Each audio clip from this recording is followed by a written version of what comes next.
Bonsoir, bonsoir. On se retrouve pour un nouveau déballage de tarot, le dernier avant longtemps. Parce que voilà, j'ai voulu récupérer celui-ci, ce tarot typé Rider-Waite, histoire de sorcière. Ça fait longtemps depuis que je pratique que je voulais me récupérer ce coffret. Il est plus gros que je ne le pensais d'ailleurs. Plus gros et plus lourd. Ça fait longtemps mais il n'était jamais disponible. Voilà, c'était un peu comme le Lightseer Tarot. En français, il n'était jamais disponible. Et comme la version anglaise était de meilleure qualité avec des meilleures couleurs et tout ça, finalement je me suis pris la version anglaise parce que de toute façon, impossible de trouver les versions françaises, dont celle-là. Et celle-là, j'ai eu l'occasion là récemment de pouvoir la récupérer. Donc je l'ai récupérée. Voilà.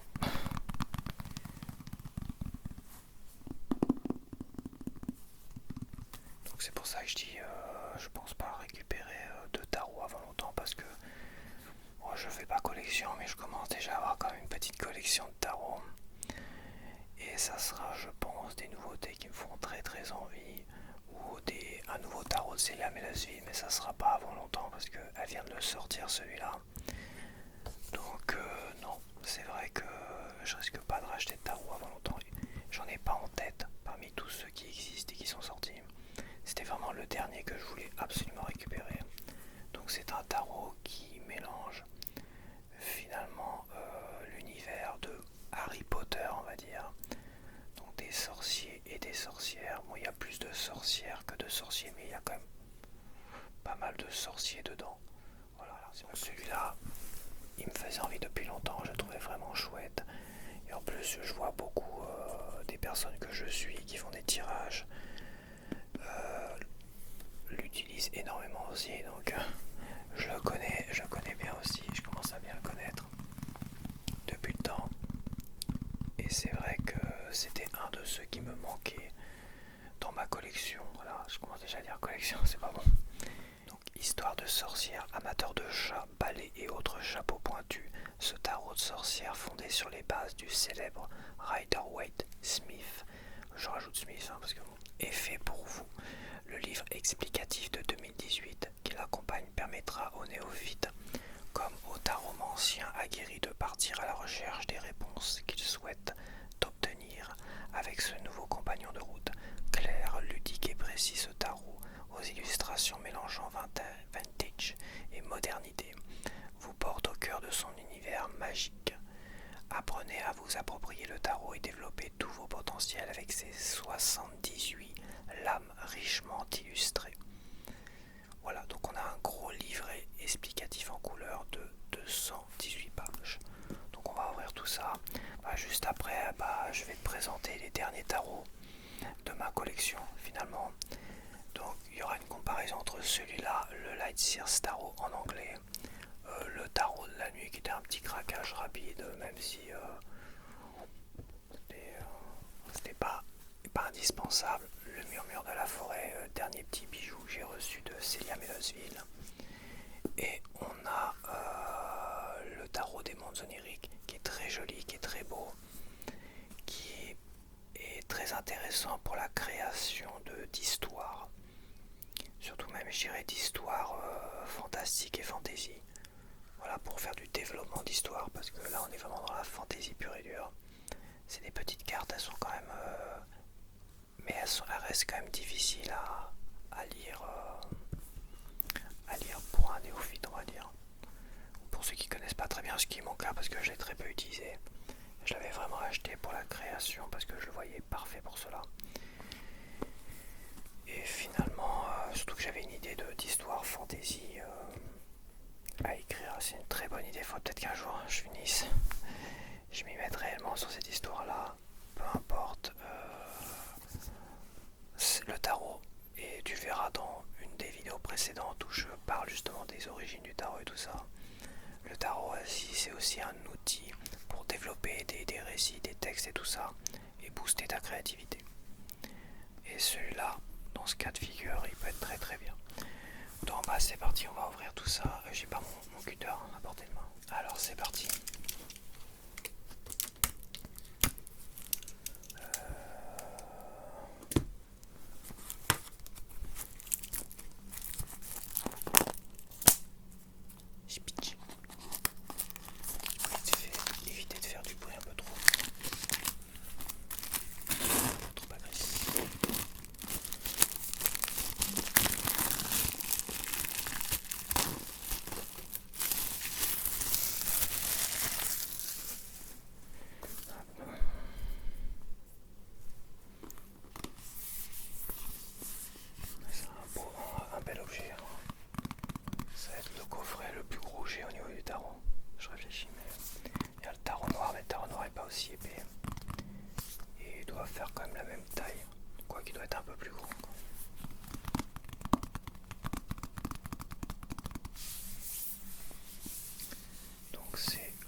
de la nuit, j'utiliserai justement, je ferai un tirage spécial avec tous les tarots qu'il y a là, enfin quasiment tous les tarots.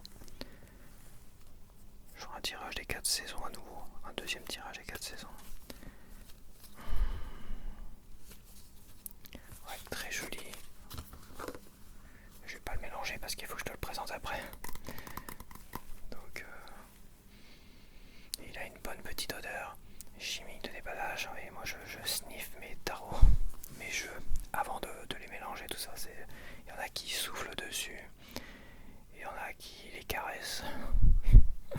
Moi je les sniffe, hein, mais j'ai un grand sniffer. Donc on va voir ça après en détail. Donc on a le livre, et le livre il est waouh. Non mais c'est un truc de fou. Les images sont plus grosses que les cartes.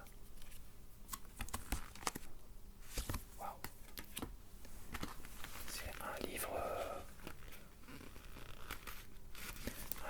Darkworks. Et t'as tout un. Là c'est quoi? C'est le 2 de bâton.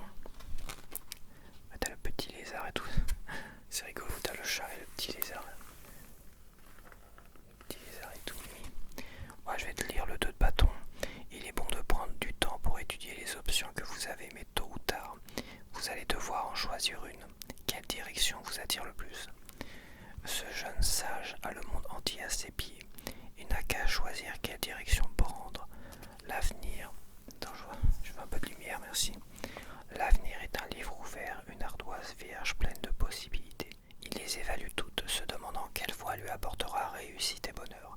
Après tout, il veut être sûr de choisir la bonne, mais on peut se demander depuis combien de temps il est là, à essayer de se décider, ou même si, en fait, il va finir par choisir une voie et aller de l'avant.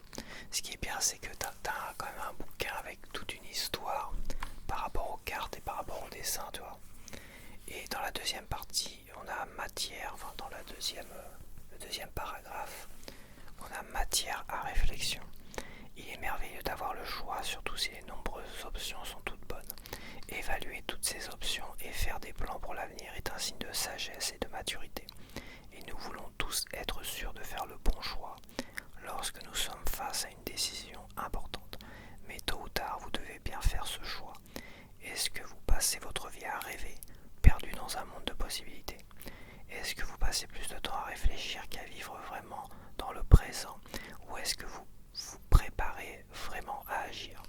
Vous seul pouvez décider du bon moment, mais n'attendez pas éternellement. Chapitre 3, Arcane.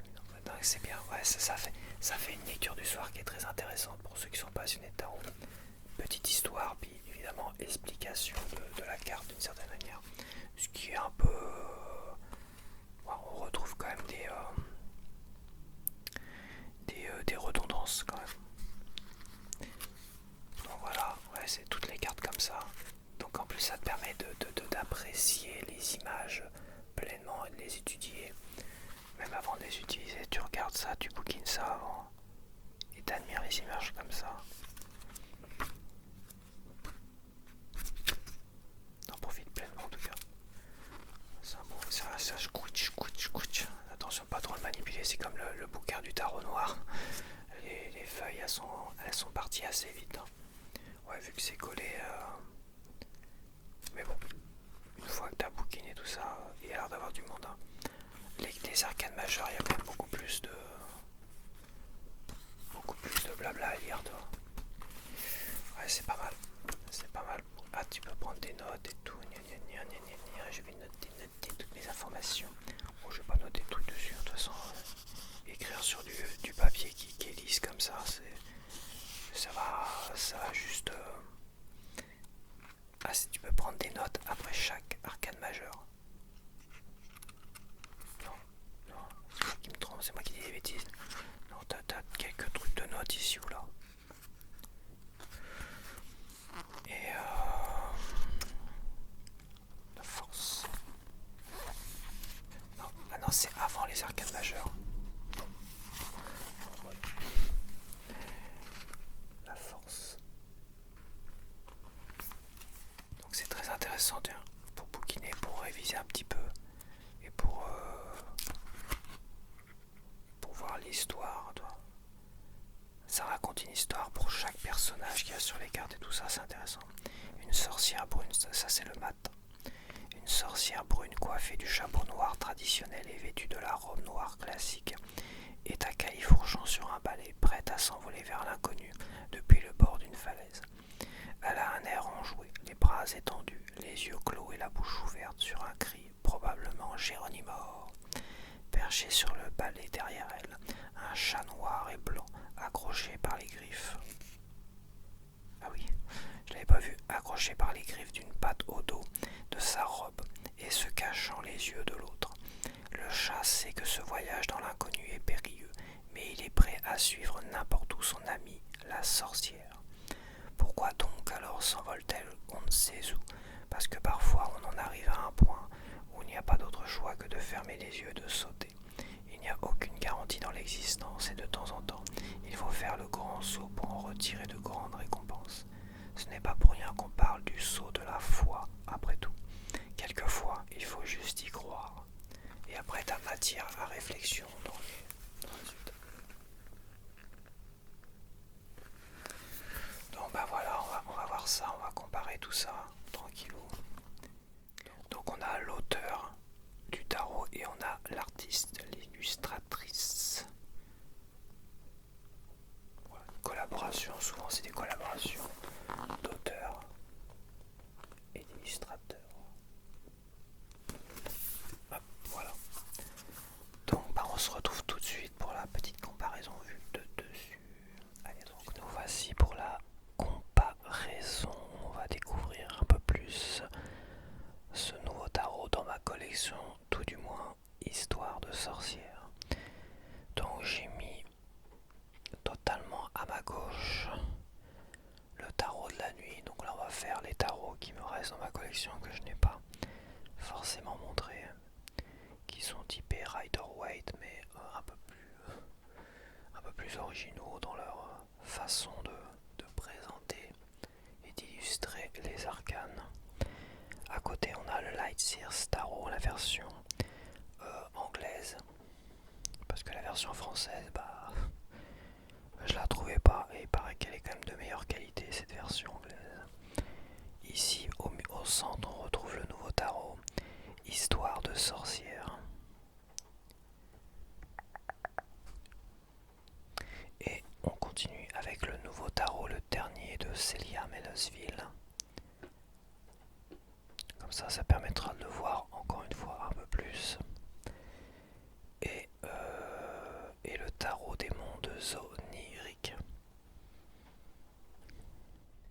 Donc ici c'est une carte supplémentaire.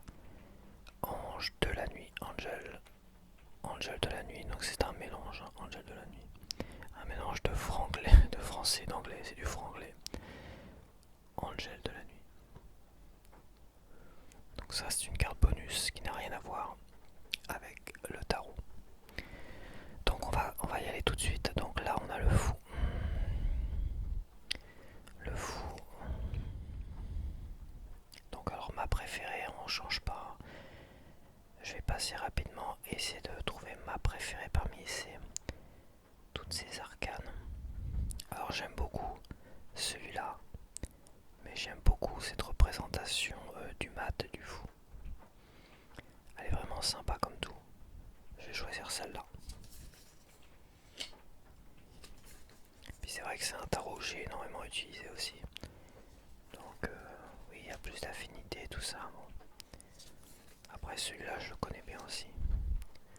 J'ai tellement vu de... Donc là, les images sont quand même très petites hein, sur celle-là. Sur ce tarot-là. C'est pour ça qu'il est moins percutant. C'est des images qui sont très chargées et toutes petites. Ça aurait mérité des très grandes cartes en fait. Donc on a le magicien.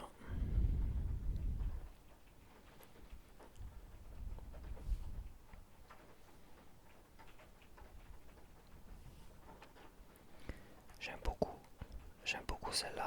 J'aime bien celle-là aussi finalement. Mais je vais choisir celle-là.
celle-là. Elle est vraiment très très jolie, l'impératrice d'Histoire de sorcière.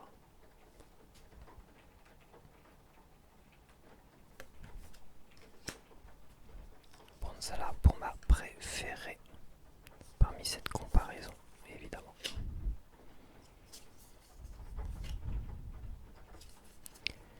On a l'empereur.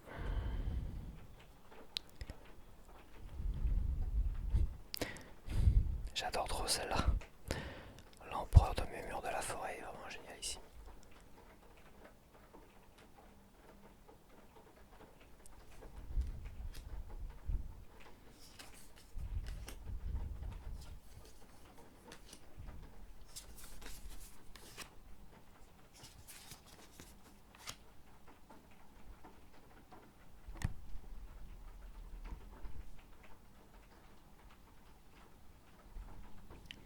Ok. Ensuite on a le hiérophante.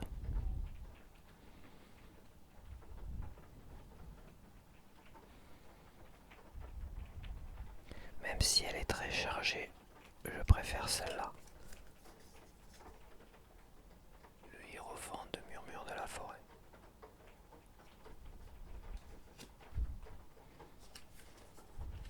Celle-là c'est très compliqué, franchement. La représentation sur ce jeu-là est vraiment trop. Malheureusement, elle est trop. On voit pas grand-chose en fait. Tu vois les amoureux. C'est trop petite représentation, c'est des dessins qui sont très beaux, mais d'une certaine manière sont trop petits. C'est pas. C'est mal adapté pour un tarot. C'est le tarot de toute manière que j'ai le moins utilisé à cause de ça, finalement. Donc les amoureux. J'adore celle-là, j'adore celle-là et j'adore celle-là.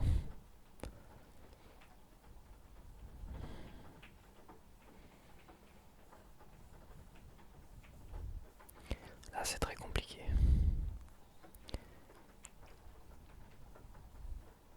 Je vais prendre celle-là, tiens. Celle-là me parle plus. Elle m'inspire plus.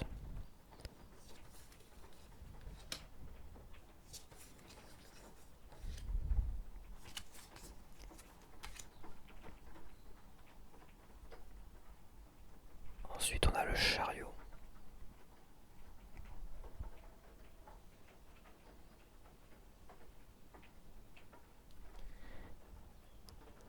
J'adore la moto là.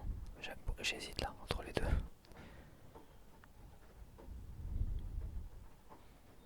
J'aime bien celle-là. Cette représentation me parle plus.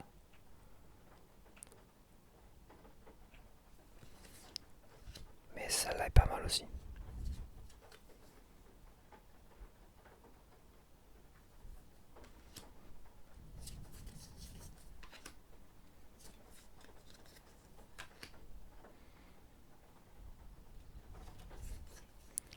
Ensuite on a la force, the strength. The strength. Très difficile à dire en anglais. The strength. Alors j'aime beaucoup celle-là, mais j'adore celle-là. J'adore. C'est une de mes cartes préférées dans le Lightseer Tarot. Donc je vais choisir la force du Lightseer Tarot.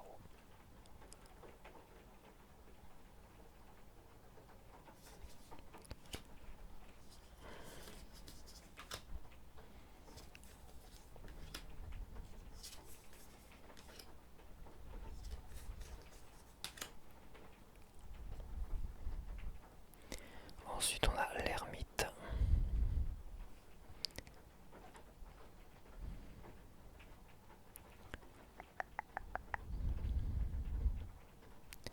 J'ai pas de préféré là, c'est difficile.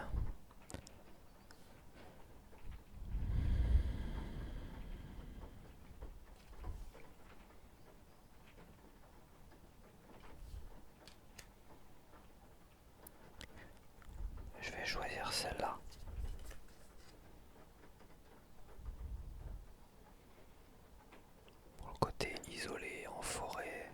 la neige, il y a un côté un peu plus isolé de ces termites là par rapport aux autres.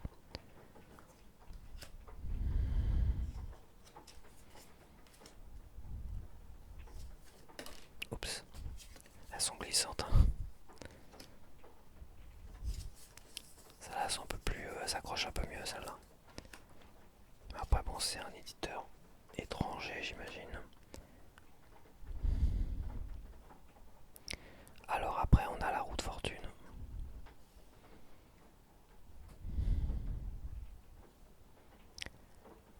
The Wheel.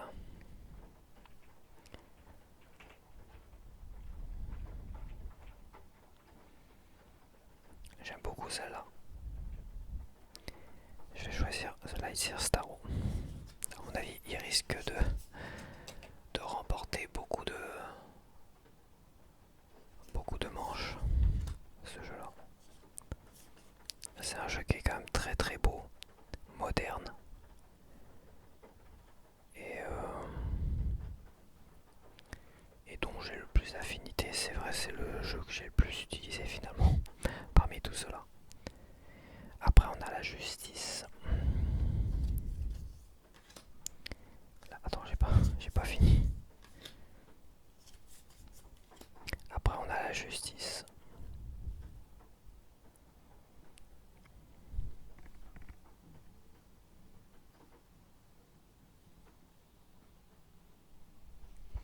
Encore une fois, le Lightyear Starro. Il va être difficile à détrôner parmi tout cela. Il n'est pas trop chargé. Les dessins sont vraiment très jolis et très parlants. Plus ce côté moderne.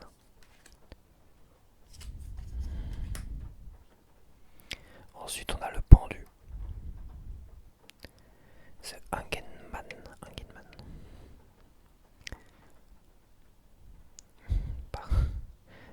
J'aime beaucoup celle-là. J'aime beaucoup celle-là, j'aime beaucoup celle-là. J'aime bien ces trois-là. Celui-là, c'est un peu plus obscur, faut vraiment se pencher aussi pour y aller, quoi.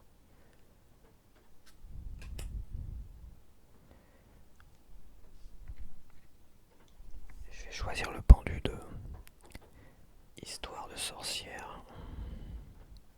J'aime beaucoup. Pendu à son balai. Là, on est vraiment dans le monde de la sorcellerie, d'Harry Potter, tout ça. D'ailleurs, est-ce que c'est un...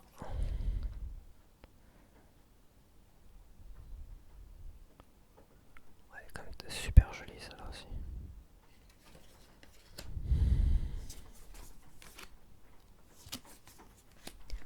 Après, on a la mort. La mort, The Death, Rebirth. Renaissance, le départ. La mort. Là, on a un vrai phénix. Elle est jolie celle-là quand même. Mais encore une fois, c'est des toutes petites représentations. D'ailleurs, dans le bouquin, elles sont beaucoup plus grandes. Beaucoup plus appréciable de lire le bouquin. Il n'y en a aucune qui me convient réellement. Je vais choisir celle-là, finalement. Je vais choisir celle-là. La première de ce jeu-là. Tarot des mondes oniriques.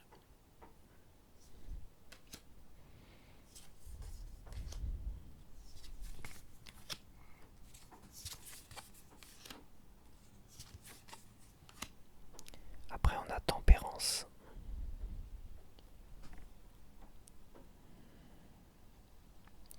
Je vais rester sur Histoire de sorcière. J'aime beaucoup cette carte-là. Très moderne, très actuelle, très jolie.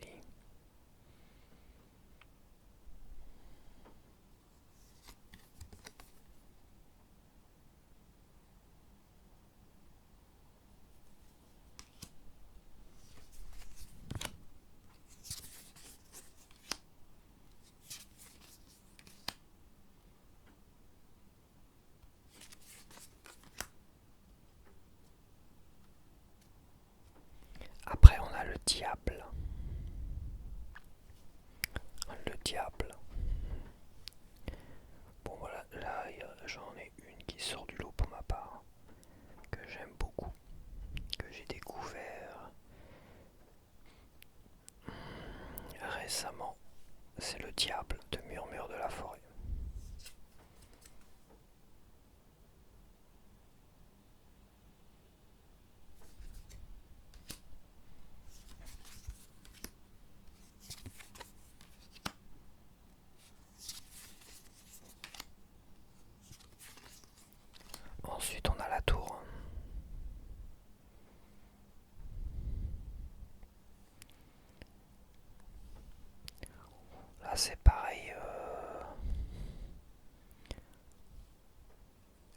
choisir la tour de Murmure de la Forêt.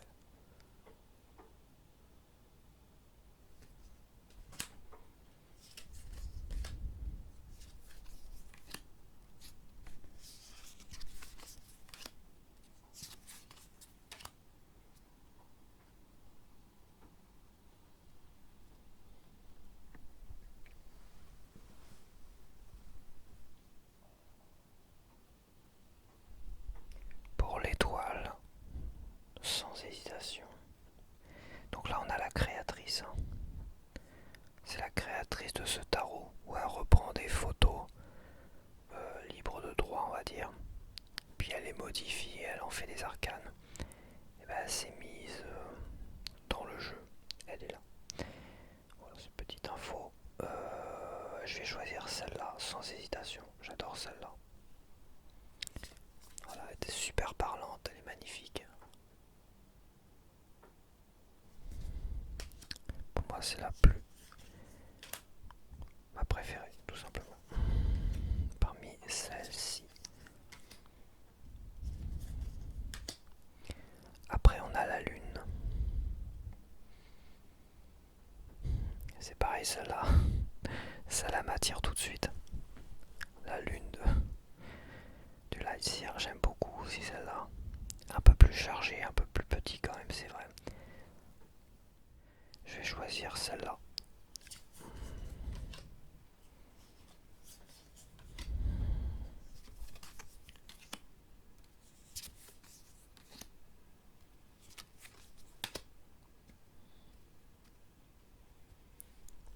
Alors, dans la représentation du soleil, j'adore celle-là, elle est tellement vibrante. Mais celle-là, t'es pas tout seul, tu vois. Il y a un côté un peu droit de coupe mélangé au soleil.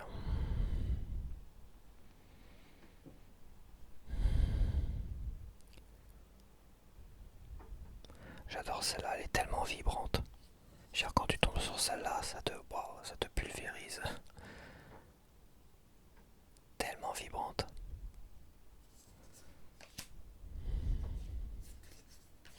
Attends, est-ce que c'était bien le soleil? The sun. C'est vrai que je les remarque plus depuis un moment, ça se trouve, il y a eu des erreurs et je suis passé à côté. Ah, c'est comme ça.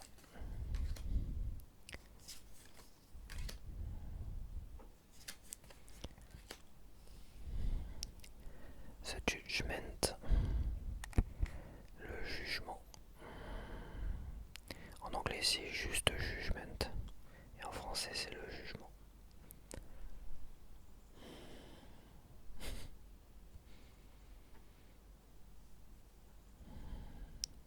J'aime beaucoup celle-là, par contre, niveau représentation, je sais pas. Elle me parle moins au niveau de la carte du jugement. Celle-là est originale.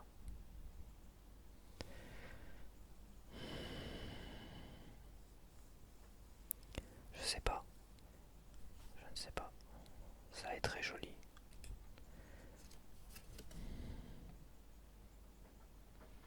Je vais prendre celle-là, tiens.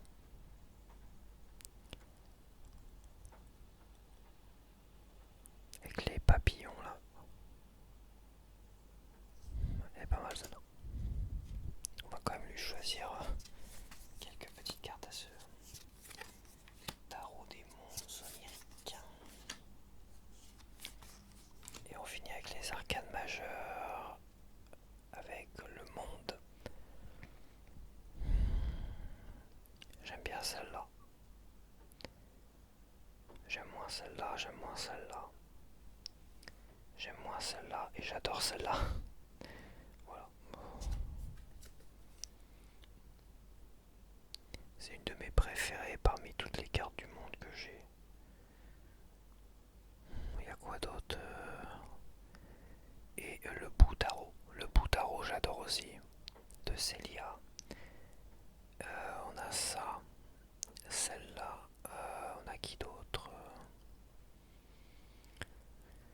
Dans les tarots classiques j'aime bien, mais c'est classique on va dire. Si on enlève tout ce qui est tarot classique de Marseille et de Rider-Waite,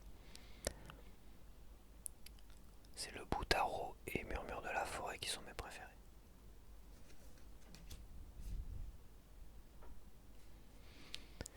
Je réfléchis s'il n'y en a pas une autre, mais je ne pense pas. Tout est là. J'ai fait tous les Célia la dernière fois, j'ai fait tous les classiques. Non, non, non, c'est vrai. Mais la carte du monde, si tu sors des classiques, j'ai beaucoup de mal. Celle-là, j'aime beaucoup aussi, hein. Elle est vraiment très très chouette. Est-ce que je te l'ai montré, la carte du monde? Je pense que oui. Je vais essayer de te les montrer un petit peu quand même, en gros plan. Au moins pour mes préférés. Après, on commence les deniers.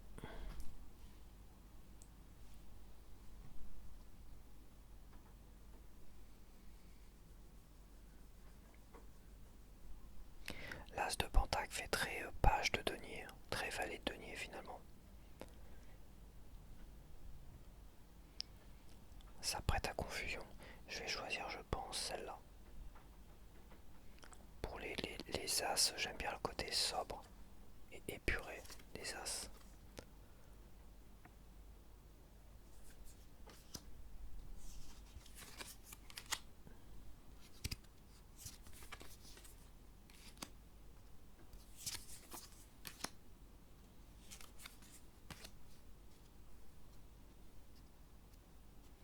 Bon, celle-là est un peu plus claire parce que le personnage est un peu plus grand. Bon, par contre, j'aime beaucoup celle-là. Mais j'adore celle-là. J'adore Murmure de la forêt. Hop.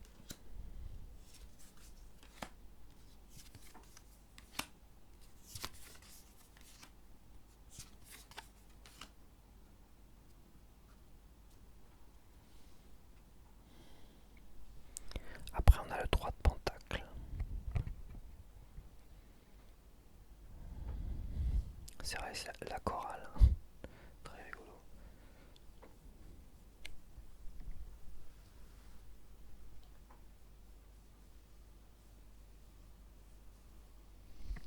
Ouais, je vais prendre Murmure de la forêt.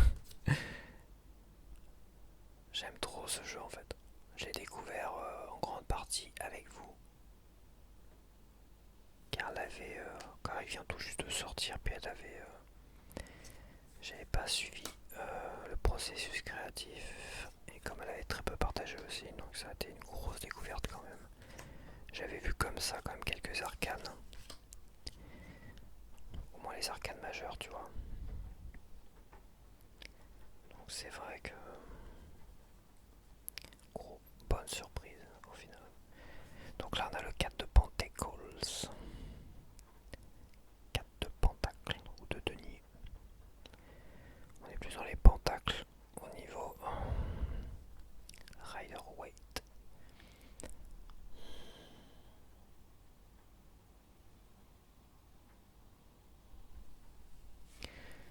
Bon, c'est pareil, hein. Murmure de la forêt.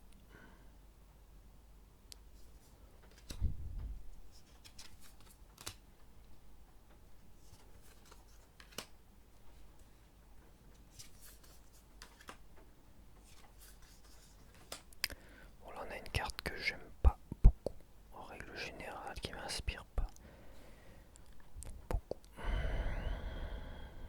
J'aime beaucoup celle-là quand même. Il y a quand même la clé. On sent comme une porte de sortie avec celle-là. Ce qui est beaucoup moins évident pour les autres.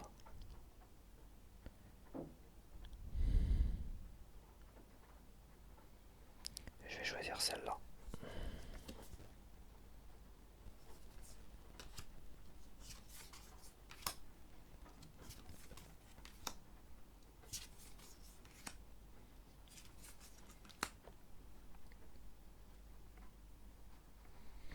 Le 6 de Pentacles. J'adore celle-là. J'aime beaucoup, beaucoup celle-là. Celle-là est assez parlante aussi, finalement. Mais bon, J'aime beaucoup celle-là aussi, le côté épuré de celle-là. Mais je peux pas passer à côté de celle-là, j'adore de trop. Ce 6 de pentacle, de murmure de la forêt. C'est pour ça que je l'ai pris, c'est parce que il va venir parfaitement concurrencer les autres. Peut-être un peu trop finalement. Je me demande si je vais pas choisir. Si ça peut être le. Oh, je compte pas le nombre de cartes préférées par rapport à chaque jeu. Depuis mes premières comparaisons. Donc là c'est ma troisième grosse comparaison. Après il n'y en a plus parce que je pense que j'ai montré tous mes jeux de tarot en tout cas. Mais je sais plus ce que je voulais dire. Bref, 6 de pentacle. Allez.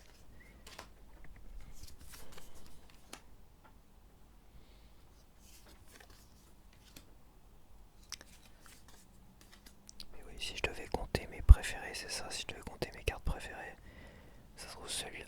Mais celui-là est pas mal aussi. Donc entre les deux là, je pense que ça se. J'imagine bien qu'à la fin, ces deux-là vont être mes préférés. Enfin, il va y avoir le plus de favoris en arcane parmi ces deux jeux-là. 7 de pentacle, donc.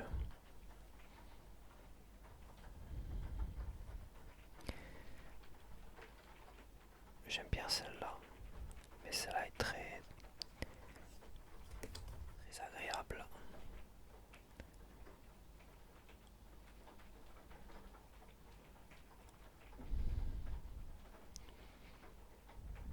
Très agréable pour un 7 de pentacle, j'aime beaucoup.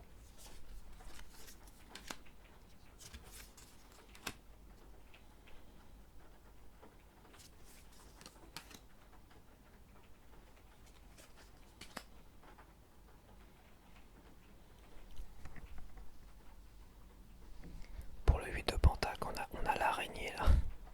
Moi qui est pas fan des araignées, la représentation du 8 de pentacle et une araignée qui tisse sa toile. Franchement, ça sera pas ma préférée, je te le dis tout de suite. J'adore celle-là. J'adore le côté créatif du 8 de Murmure de la forêt. J'aime beaucoup celle-là aussi. La sorcière qui prépare ses potions, qui s'affaire à la tâche. Elle a sa petite boutique de sorcellerie. J'aime beaucoup celle-là.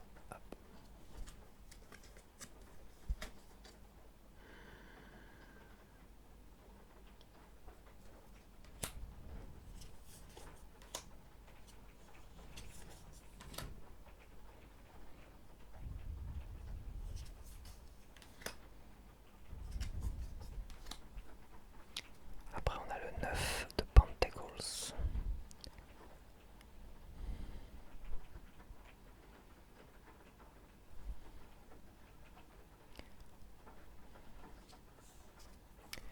Je vais choisir celle-là. Sa représentation me parle plus, les autres ça me parle beaucoup moins.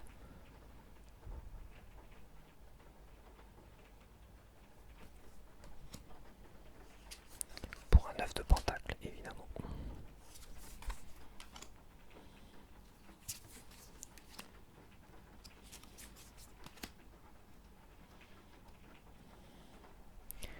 Le 10 de pentacle.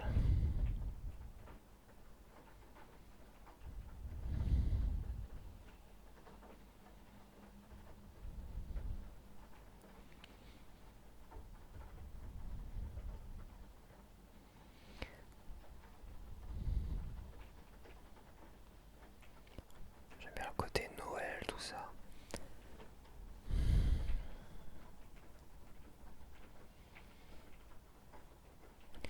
Je vais choisir celle-là. Je sais pas, elle m'attire plus comme ça. Je m'attarde plus sur elle.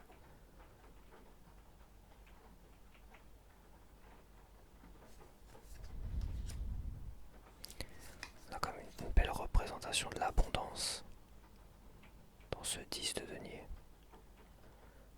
L'abondance, la famille.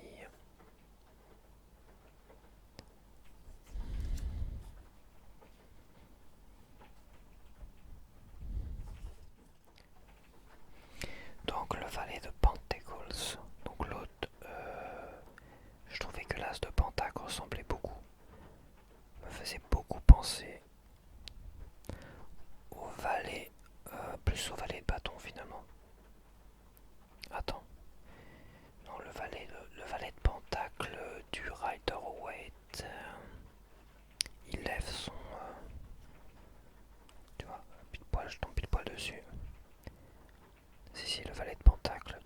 ouais, je crois. Non, il le tire plus proche comme ça. C'est quel valet Rider?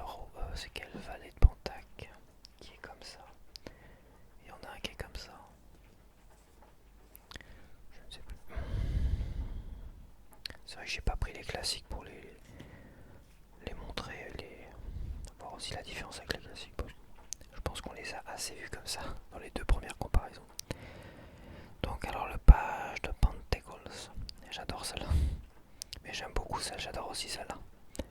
Celle-là elle est quand même claire, elle est précise, elle est pas mal. Mais celle-là elle est tellement colorée, j'aime beaucoup.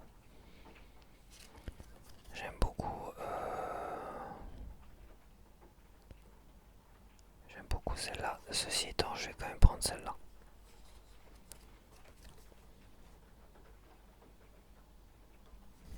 Ça me parle plus quand même.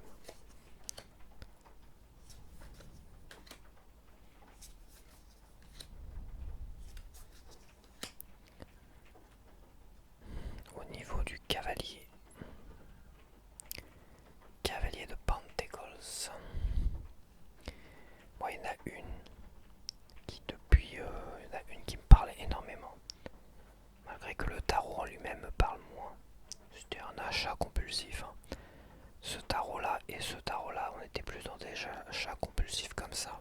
Parce que je trouvais pas forcément ces deux-là. Donc, à un moment donné, hop, hop. Et puis, bon. C'est finalement deux tarots que j'ai un peu abandonné, faut le dire. Mais cette carte-là, elle me parle énormément. Je la trouve très jolie.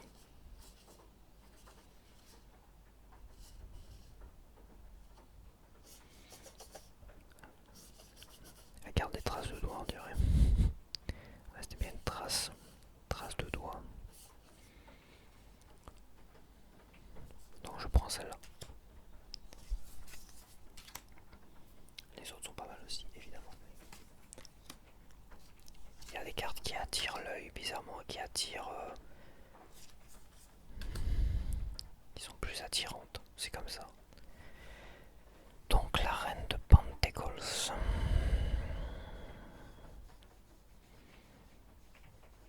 C'est vrai que le tarot noir reste malgré tout moins parlant dans son ensemble. Je vais prendre celle-là.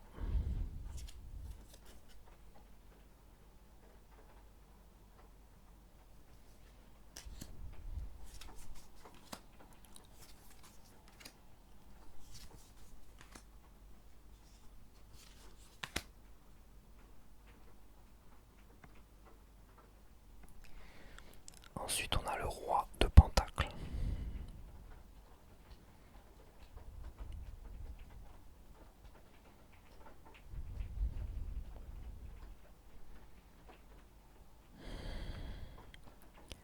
J'aime beaucoup le Lightseer, c'est vrai. Mais le plus parlant reste quand même celui-là.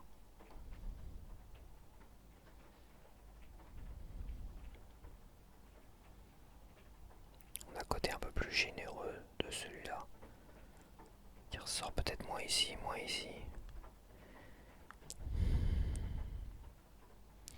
Là aussi il ressort un petit peu beaucoup. À voir. C'est plus parlant quand même. Hop.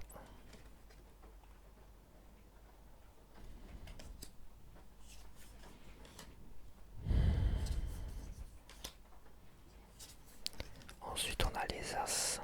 Donc, histoire de sorcière, il représente les As avec un personnage.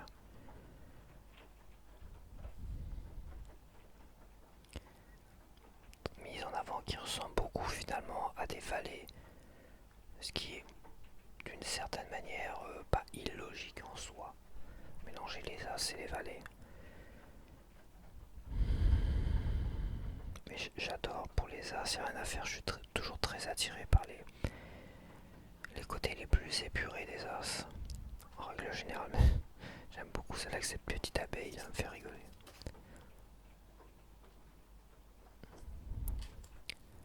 Mais celle-là demande une lecture un peu plus poussée. Celle-là, Je suis pas encore tombé dessus sur un tirage. Mais c'est vrai que je vais choisir celle-là. Hop.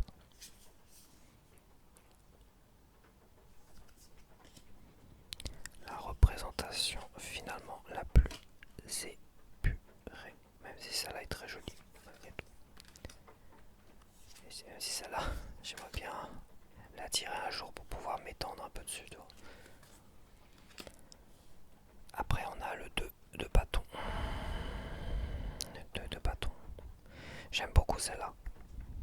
J'aime bien celle-là, avec le petit lézard. J'aime bien celle-là aussi.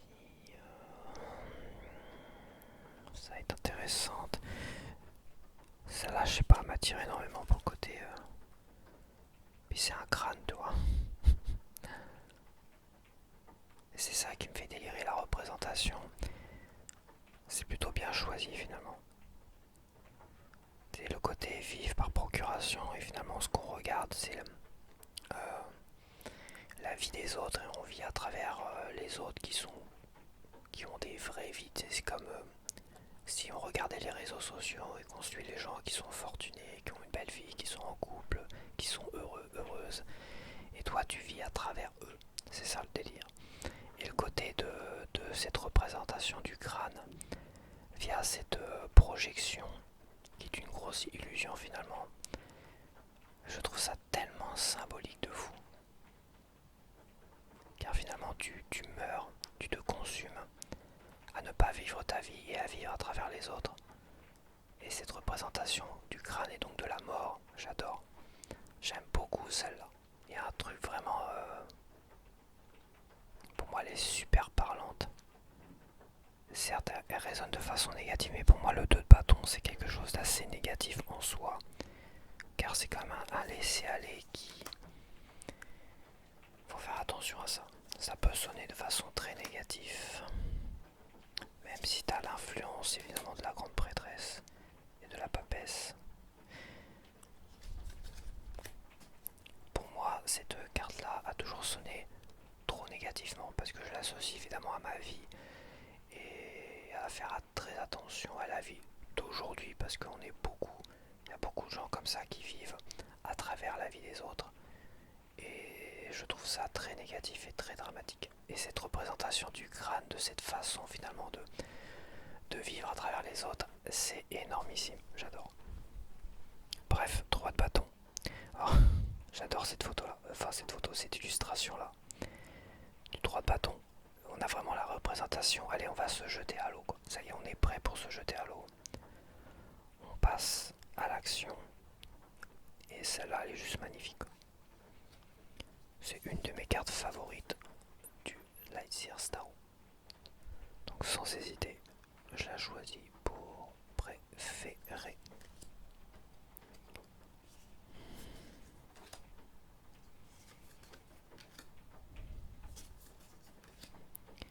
Ensuite on a le 4 de bâton.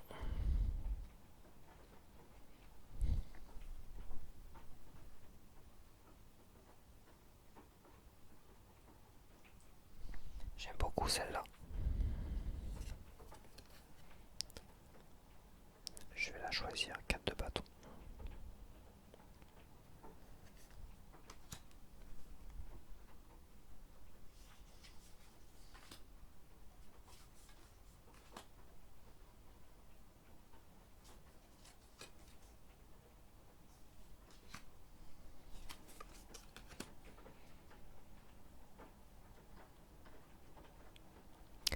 Ensuite on a le 5 de bâton.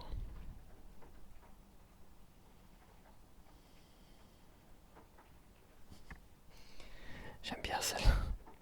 J'aime bien celle-là. On est vraiment dans des univers très différents. Et j'aime bien l'univers de la sorcellerie où elle cherche à se mettre d'accord pour... Même les chats, ils sont dans une forme de conflit, de compétition plutôt. J'associerais plus à de la compétition qu'à un conflit. Tu vois, celle-là, elle est pas ouf, tu vois, finalement, en représentation. J'aime beaucoup celle-là. J'aime bien celle-là, j'adore celle-là, mais celle-là quand même, elle est pas mal. T'as quand même le côté très compétitif aussi, j'aime bien. Ouais, je le mets ex aequo avec celle-là.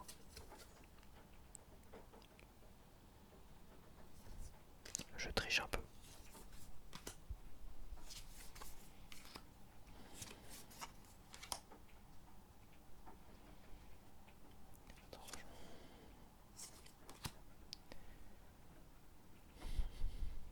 C'est bon. Ok, le 6 de bâton. J'aime bien celle-là, elle est très représentative de la carte, de la symbolique. Et sous le feu des projecteurs et tout ça, très moderne. J'aime bien ça là, le côté grand-mère ou mère qui cuisine des gâteaux pour ses enfants ou ses petits-enfants.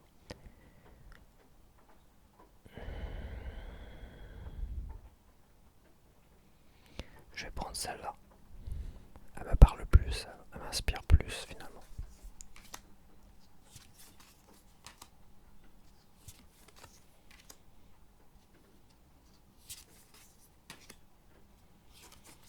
Moi, je te l'ai peut-être pas montré de près.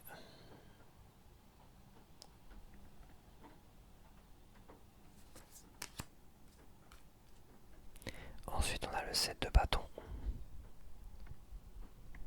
Essayer d'accélérer un petit peu.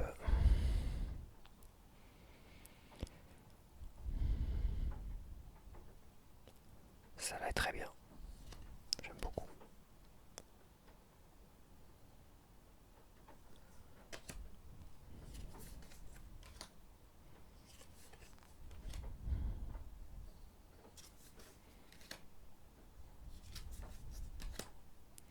Le 8 de bâton. J'adore le côté épuré de celle-là. Mais alors, celle-là, celle-là, j'adore trop la luge. J'adore trop cette représentation du 8 de bâton. J'adore, j'adore, j'adore. Très inspirante comme carte.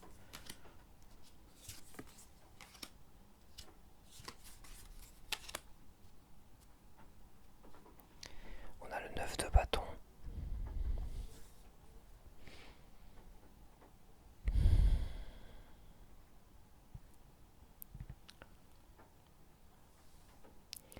Je sais pas trop, j'hésite entre ces deux-là. J'aime bien celle-là aussi.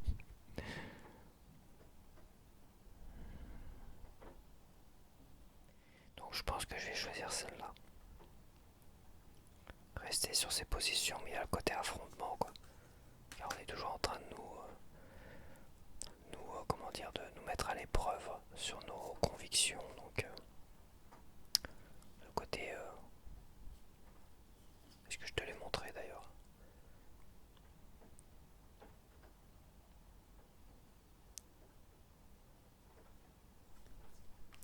Ok.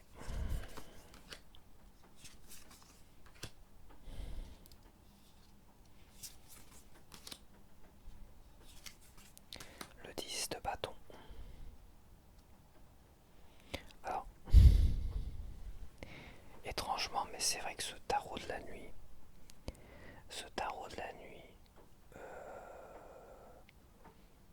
a fait quand même quelques cartes qui sont juste extraordinaires et super parlantes. Dommage que c'est un peu le problème de reprendre des photos existantes et d'essayer de les faire parler, toi. On est beaucoup dans le bricolage, même si ça donne quelques pépites. Et là, on a une pépite, on a quand même ce 10 de bâton qui est magnifique. Avec sa robe qui prend feu dans le dos, là. Vraiment somptueux, je peux que choisir celle-là. Là, il y a des cartes comme ça qui parlent, c'est dommage que toutes ne me parlent pas. Tu vois, le page de bâton, ça me parle beaucoup moins, quoi. Celle-là, elle est vraiment vibrante et parlante.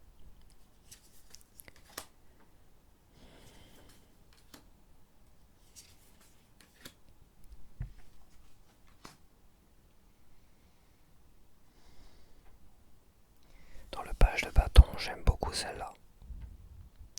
J'adore celle-là. Et j'aime bien celle-là aussi. bien celle-là aussi. Je vais te la montrer parce que j'imagine qu'on va quand même essayer d'en montrer quelques-unes. Par contre, je vais pas la choisir parce que j'adore trop celle-là finalement. Depuis que je l'ai découverte et que je l'ai eu dans mon premier tirage que j'ai fait avec ce jeu-là. Premier tirage que j'ai partagé sur Instagram d'ailleurs. Enfin, oui, je l'ai partagé en 2 photos parce que c'est vrai que j'ai fait des formats carrés au niveau des images. Mais on voit le tirage complet à la fin en photo de ma première comparaison justement avec le murmure de la forêt.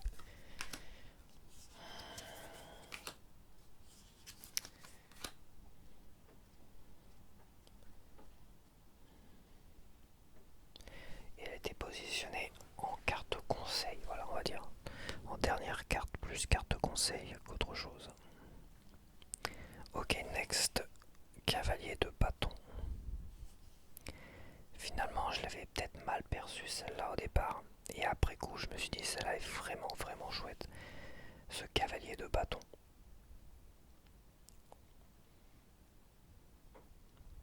Qui avance malgré les difficultés. En vélo. En plus, en vélo, ça me parle bien. Donc je vais choisir celle-là.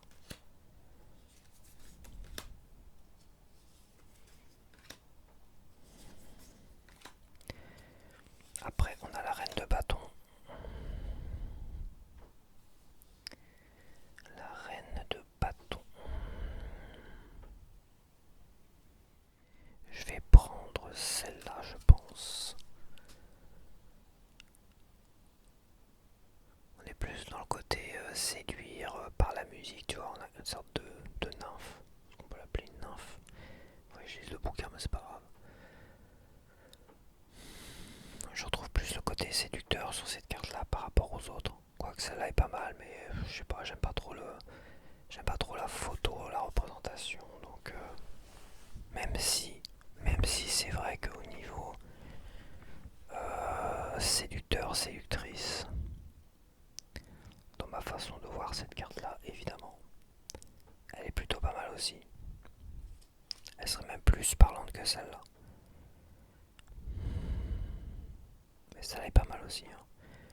Allez, on va les mettre ex aequo, ces deux-là. Ils ont pas beaucoup de points, donc on va quand même leur donner des points.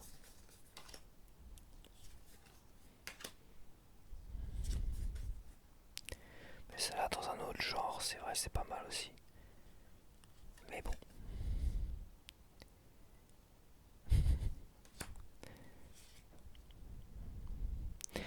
Donc le roi de bâton. Là, on a clairement un vampire.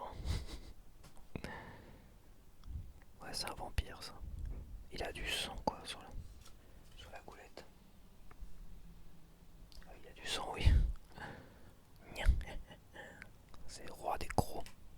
C'est le roi d'épée, lui, c'est pas le roi de bâton. Il ferait... Non, mais c'est vrai que, comme je dis, ce jeu-là, Tarot de la nuit, ouais, je suis déçu, évidemment, je suis déçu quand même. Je suis déçu de moi-même, de craquer bêtement des fois comme ça. Ça arrive, hein, de toute façon. Mais il a quand même des cartes qui sont super belles, super. Mais ça suffit pas, il faut que dans l'ensemble du jeu soit parlant. S'il y a que 2, 3 cartes qui parlent énormément et les autres, c'est un peu, tu vois, le roi de bâton, moi je l'aurais mis en roi d'épée, tu vois. Quoique, ouais, si, roi d'épée. Le côté un peu froid.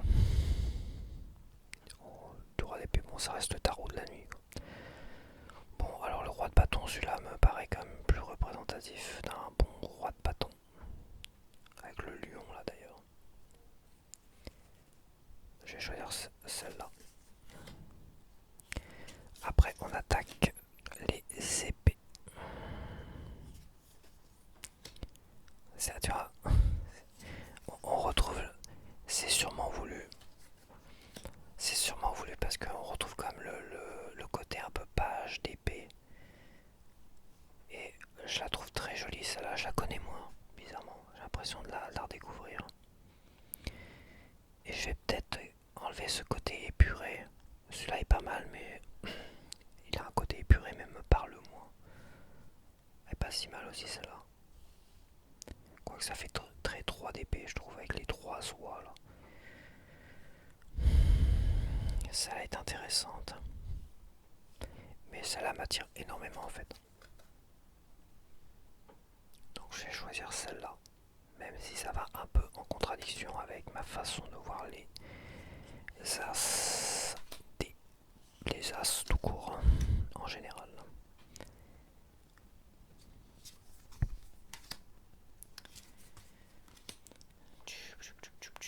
Le 2DP. Le 2DP. C'est un choix très difficile du moment.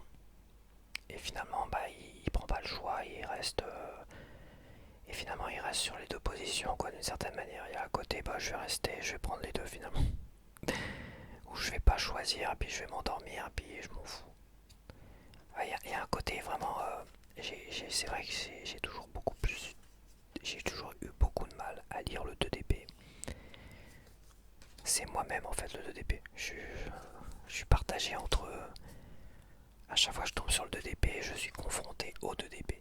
C'est très ironique, en fait. Voilà. T'as sûrement pas compris ce que je voulais dire, mais c'est pas grave. Si t'as compris, bah c'est bien, tu me comprends mieux que moi-même. Alors le 3DP, je vais rester sur celle-là pour le 3DP, car j'adore le côté un peu essayer de se détacher de cette souffrance en s'occupant à autre chose, et là, elle s'occupe à la couture. Ça n'empêche pas qu'une forme de souffrance résonne derrière. J'adore celle-là. Franchement, magnifique. Ce tarot, celui-là et celui-là sont vraiment somptueux. Celui-là aussi, évidemment. Même s'il a peut-être des cartes moins fortes que celle-là et celle-là. Dans son ensemble, il est très très bon. Très parlant. Il est magnifique. Attends, je t'ai pas enlevé toi.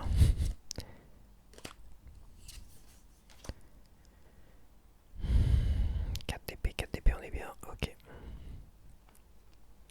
Bah tu vois, celle-là est très très bien. J'aime beaucoup. Je préfère celle-là. On est plus dans une représentation classique avec ce 4 d'épée. Donc je vais choisir celle-là.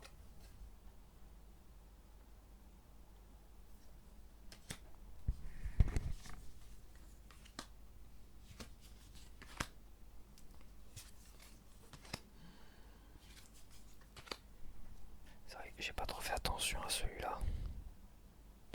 Ouais, pas très parlant. C'est vrai que quand tu fais pas trop attention, c'est un peu le problème. Quoique celle-là est pas si mal finalement. Mais tu vois, j'ai l'impression de la découvrir, de pas du tout la connaître cette carte-là. Donc c'est pas une carte qui m'a attiré, qui m'a parlé depuis que j'ai le jeu. Quoi. Ok, donc le 5 d'épée. Le Schwartz.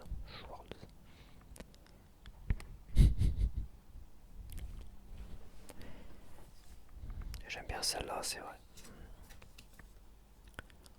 Je vais choisir celle-là en 5 d'épée. Allez, j'essaie d'activer un petit peu quand même. Parce que là, je suis à 1 heure d'enregistrement. J'ai pas fini encore.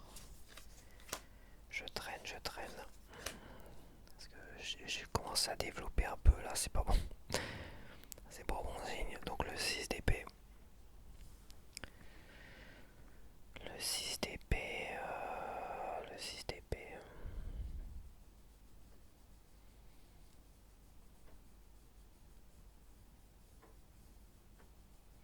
J'aime bien celle-là, elle est très parlante. La Sir Star.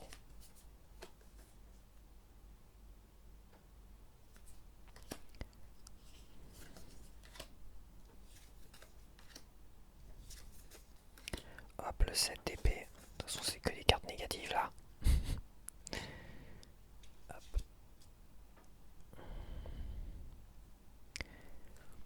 Donc on va pas trop traîner. 7 d'épée.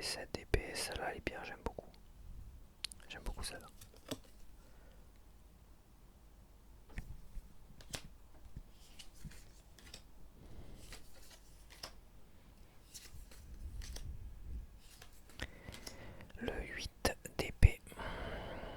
j'adore celle-là. Tu vois, celle-là. Je veux pas trop développer, mais celle-là, on est vraiment dans le côté illusion. Un mal-être. On est mal dans sa peau, mais c'est une totale illusion, tu vois. On a vraiment une personne qui, là, est normale, tout va bien. Et quand elle se regarde dans la glace, elle est prise au piège de cette illusion, de ce mal-être. Elle se regarde et elle se voit plein de défauts, en gros. Et elle se sent pas bien dans sa peau, alors qu'en réalité, tu vois, elle va bien, quoi. Il y a vraiment le côté illusion qui est super bien représenté avec cette carte-là.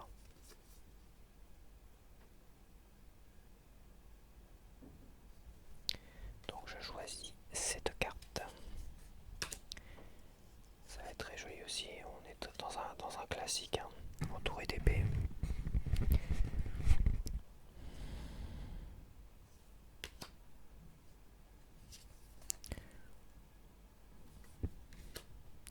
Celle-là, c'est peut-être celle que je comprends le moins encore. Je suis pas encore tombé dessus.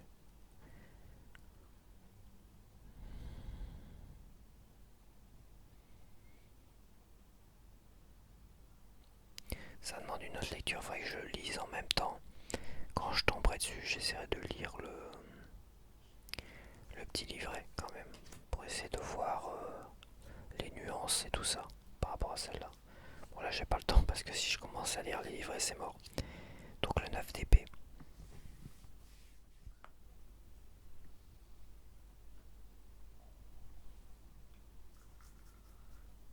Pour le 9 d'épée, j'hésite entre celle-là, celle-là et celle-là. Celle-là, celle-là, celle-là, celle-là. Celle-là, celle-là, je sais pas, j'aime beaucoup celle-là. J'aime beaucoup celle-là, j'aime beaucoup celle-là. Mais j'aime bien la représentation du lit. Avec la dépression, tu vois, le côté dépression. J'adore cette représentation-là. Elle est riche, mais c'est judicieux. Tout est judicieux dans cette représentation. Tu vois, tout est judicieux dans cette représentation. C'est un travail de fou qui a été fait sur Murmure de la forêt. Même si ça peut ne pas parler à tout le monde, cet univers, on va dire, des petits animaux, du petit peuple et tout ça, tu vois. Enfin, petit peuple. Des petits animaux de la forêt. Bah, qui forment un petit peuple de la forêt. Donc, alors le 10 d'épée. Le 10 d'épée. D'épée. Ça, c'est pas la première représentation. Elle avait fait une première représentation du 10 d'épée, mais qui ressemblait trop à la période de l'esclavage et tout ça. Et les coups de fouet, parce qu'elle avait représenté un dos, je crois, si je me rappelle. Un dos qui avait subi une dizaine de coups de fouet, un truc comme ça. Et ça faisait trop période sombre. Et donc finalement, ça a été, elle l'a censuré. Donc dans sa première édition auto-publiée, il y avait cette carte-là. Après coup, dans les versions éditées, elle a changé cette carte par celle-là. Parce que c'était trop dur en fait. C'était peut-être trop dur, la représentation était trop dure. Je sais plus si c'était une histoire de... Ouais, la représentation était trop dure. Donc bah je sais pas moi. Je suis pas fan, non, pas fan d'épée quand même. Et j'aime quand même bien celle-là, tiens, je vais prendre celle-là. J'aime bien, ça représente vraiment soit la fin de cycle, soit le début de cycle. Évidemment, un début de cycle positif où on sort finalement de ces longues périodes difficiles. On sort la tête de l'eau. Par contre, dans le cas contraire, eh ben, on se noie. Ok.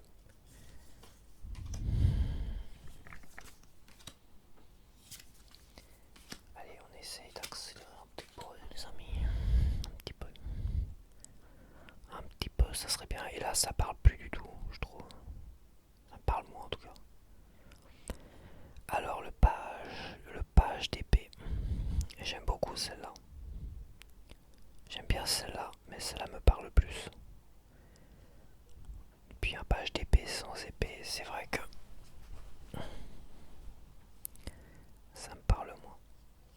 choisir celle-là.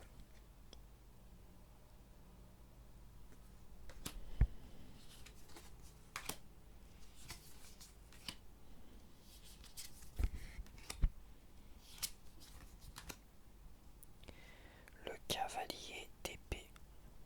Bon, ça fait très Jon Snow dans Game of Thrones. Je vais choisir celle-là. Elle n'est pas si judicieuse que ça, ce cavalier d'épée, malheureusement, même si c'est une très belle photo. Celle-là, génialissime, j'adore.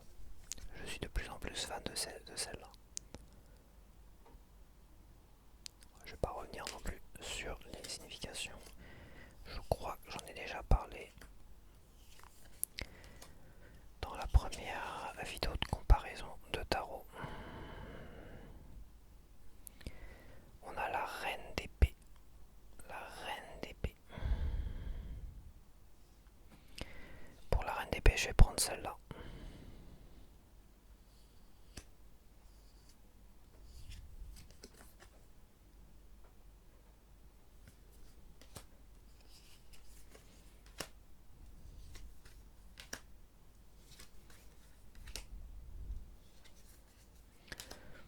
Pour le roi d'épée, ça va pas être compliqué, je vais prendre celle-là aussi.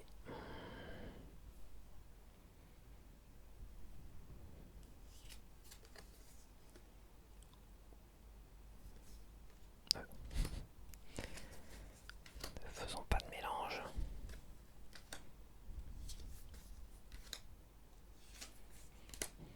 Alors, pour le l'as de coupe. L'as de coupe. Ça est pas si mal en représentation pour un as de coupe. Je vais prendre celle-là. L'Aesir Starro.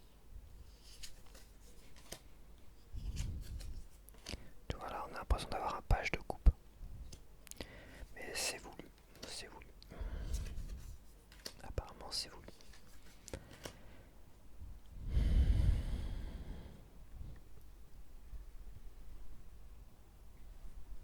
Alors là, c'est difficile parce que j'adore celle-là. J'adore celle-là. Et j'adore celle-là. Évidemment, celle-là, elle est plus vibrante. Elle parle tout de suite, tu vois. Je vais choisir celle-là. Je vais les mettre ex aequo. Je m'en fiche. Je triche. C'est moi qui fais les règles. C'est moi qui décide. Je choisis celle-là et celle-là.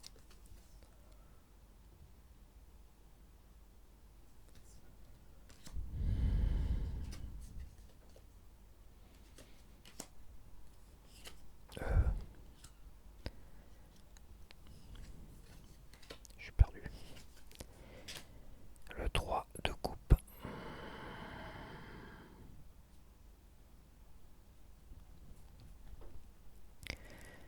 Le 3 de coupe. 3 de coupe. 3 de coupe. 3 de coupe. 3 de coupe. 3 de coupe. Je vais choisir celle-là. J'aime beaucoup, beaucoup, beaucoup celle-là. Les autres me parlent le moins pour les 3 de coupe. Celle-là est pas mal. Celle-là est intéressante. Celle-là aussi. Je préfère celle-là de toute manière. Hop.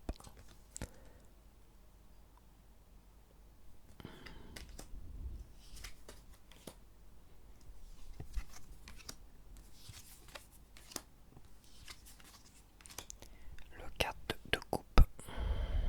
Le 4 de coupe. Le 4 de coupe.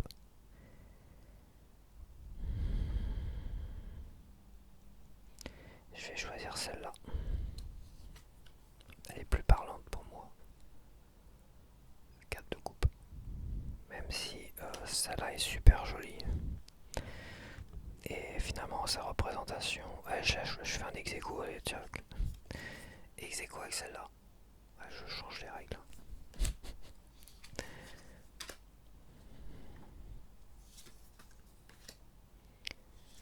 Le 5 de coupe.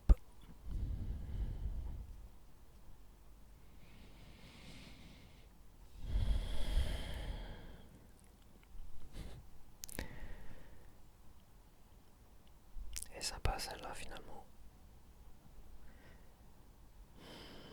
Elle est moins claire celle-là, mais c'est vrai que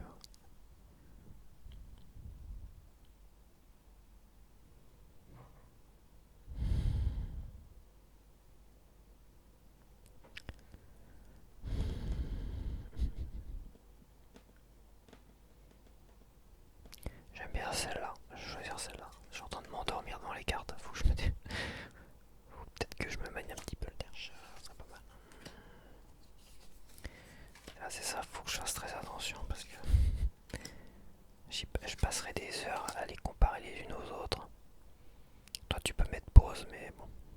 Moi je peux pas passer 3 heures parce qu'après ça fait des heures de montage de fou. 6 de coupe.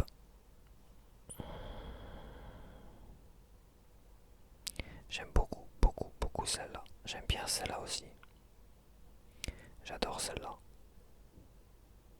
Je vais prendre celle-là.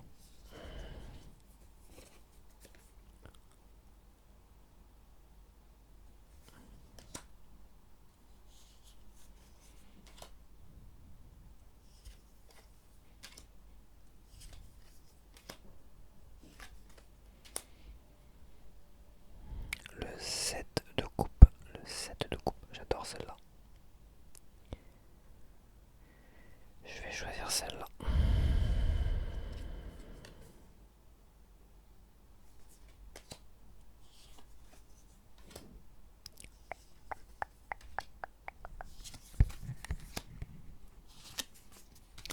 Le 8 de coupe.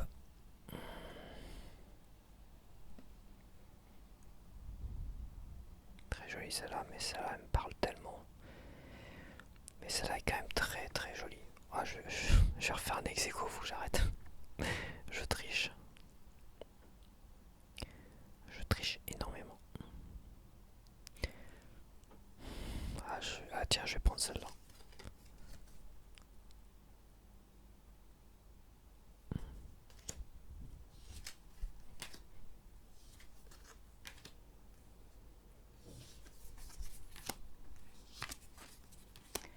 Le 9 de coupe.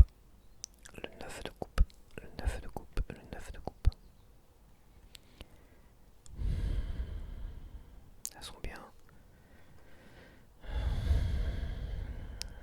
Entre ces trois-là. Le chat qui joue avec le crabe. Je vais choisir celle-là. Elle me plaît bien quand même celle-là. Dans son ensemble, elle me plaît un peu mieux. Mais les trois côte à côte là, c'est vrai qu'elles sont très très bien. Ces trois-là.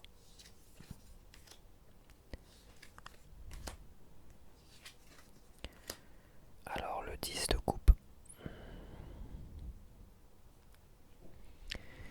Le 10 de coupe.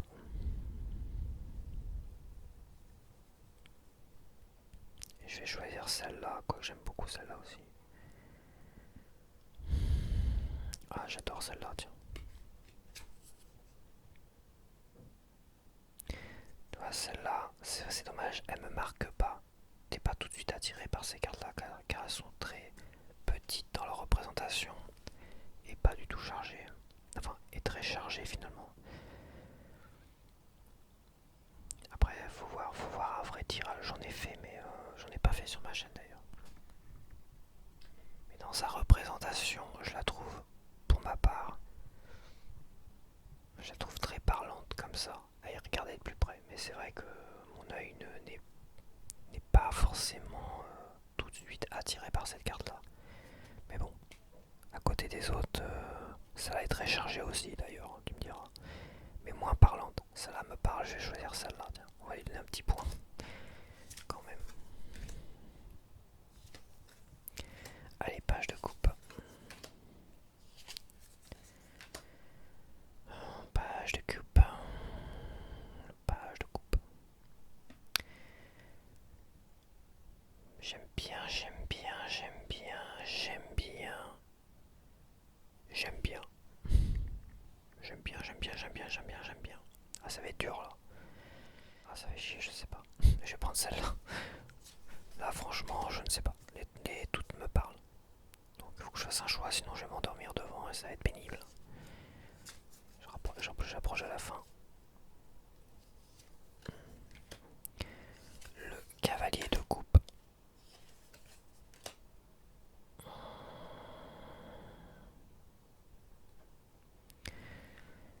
Cavalier de coupe, ça va être très rigolote. J'aime beaucoup,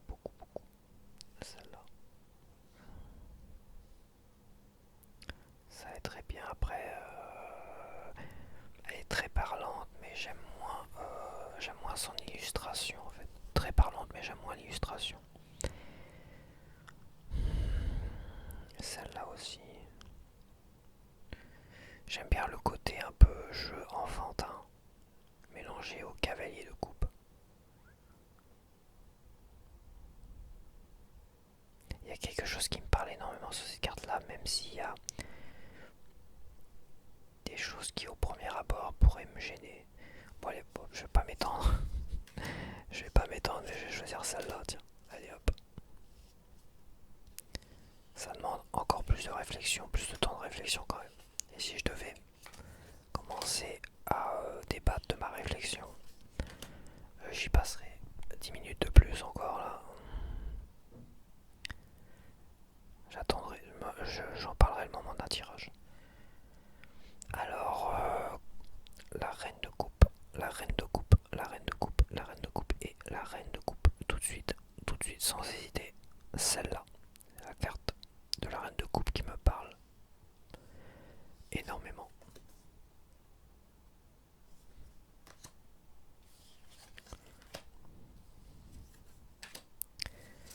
Et on va finir avec le roi de coupe.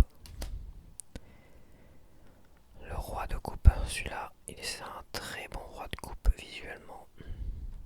Celui-là est pas mal aussi. Celui-là est intéressant, mais j'adore celle-là. J'aime beaucoup celle-là. J'adore celle-là. Je vais prendre celle-là.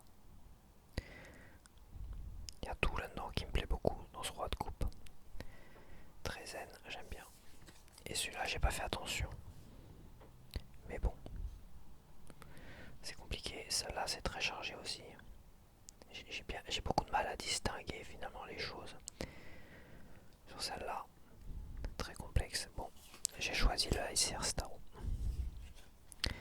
Et voilà, donc j'espère que tu as apprécié ces deux dernières comparaisons sur ma chaîne. Quand il y aura des nouveaux tarots, ce qui sera pas le cas tout à l'heure, mais on sait jamais, peut-être qu'il y en aura un qui va sortir et que je trouverai très très beau. Je referai des comparaisons comme ça, il n'y a pas de raison. Voici, je te laisse et je te dis